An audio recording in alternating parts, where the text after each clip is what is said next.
j'ai appelé la nobody. Donc c'est une mouche sans corps qui donc est montée sur un hameçon courbe.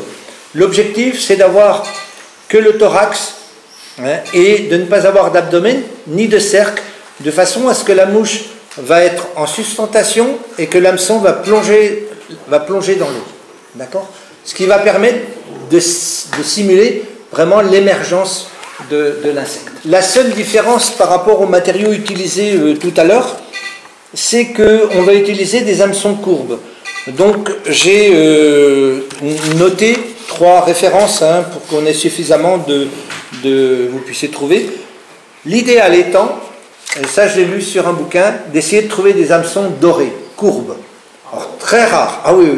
Alors moi ce que j'ai fait, n'ayant pas un hameçon doré, ce que je vous propose de faire, c'est un petit tag à l'arrière avec le tinsel doré, et qui donc va revenir après, je vais vous montrer, pour donner cet aspect un peu clinquant. Alors, ce qui est important avec l'hameçon courbe, pour ne pas se faire piéger, il faut essayer de le positionner dans l'étau avec la hampe droite. D'accord, vous voyez, parce qu'avec la courbure, on a tendance à le faire basculer sur l'avant, et c'est à éviter à la fixation. Donc, voilà l'hameçon. Donc, montage toujours pareil, mais simplifié, puisqu'on n'a plus de cercle à poser.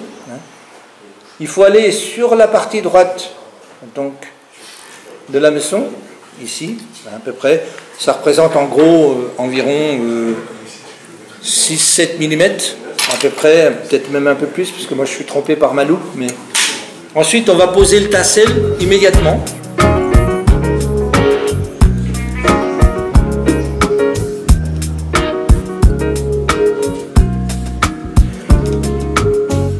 Un petit peu à l'arrière. Ensuite, on va poser donc le thorax en fly right, toujours pareil. Alors là, pour changer, pour vous montrer, je vais utiliser l'antron. Si vous voulez, il y en aura un qui sera en fly right et l'autre avec de l'antron.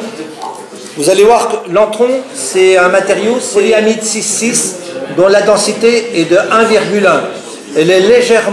La densité est légèrement supérieure à celle de l'eau, mais l'antron va bien, il est très brillant comme le fly right, donc ça va bien.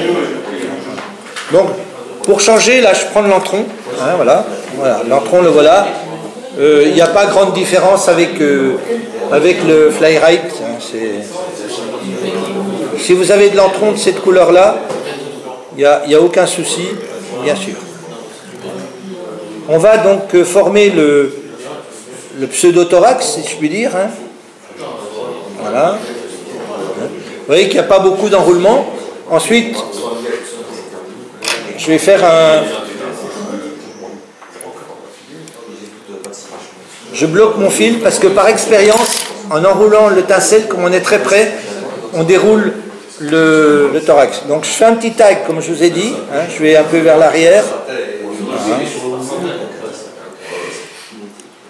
Pour donner un peu de brillance. Un tour. 2 tours, 3 tours, et c'est bon. On passe toujours par-dessous, voilà, pour bloquer. On revient légèrement vers l'arrière pour assurer la fixation du tinsel. Comme ça, on est sûr que le tinsel ne va pas se dérouler lorsqu'on va pêcher avec la mouche. Ensuite, on va préparer une plume de cul de canard. Alors, pour ceux qui n'ont pas l'habitude de monter les ailes comme ça, on peut éventuellement, l'autre technique, c'est de dire je forme un toupet, je forme un toupet, et de faire l'aile avec un petit toupet. On peut. L'inconvénient, c'est qu'on a le rachis qui est dans l'aile. Donc c'est moins bien, quoi. Donc je refais la même technique que tout à l'heure. Donc on retrouve ici le système. Les pinces. Première pince,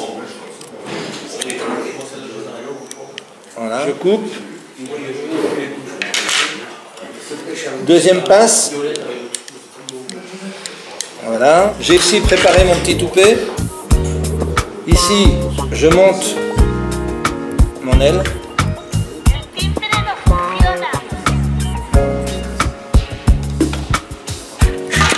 Je coupe l'excédent.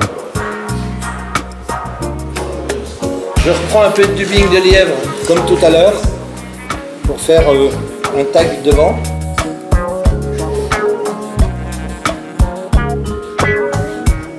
Bien sûr, le montage.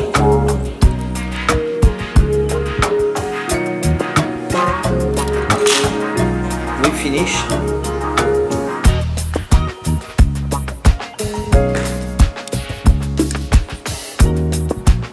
Un premier, un deuxième, beaucoup moins, deux tours, c'est bon.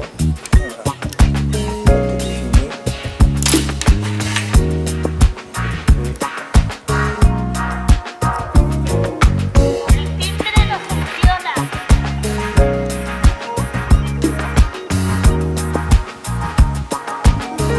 Voilà, la mouche est terminée. Très simple. Montage sans aucune difficulté. Comment? Des truites et des ombres, les deux. C'est quand même plus spécifiquement des mouches à ombre, c'est vrai, Jean.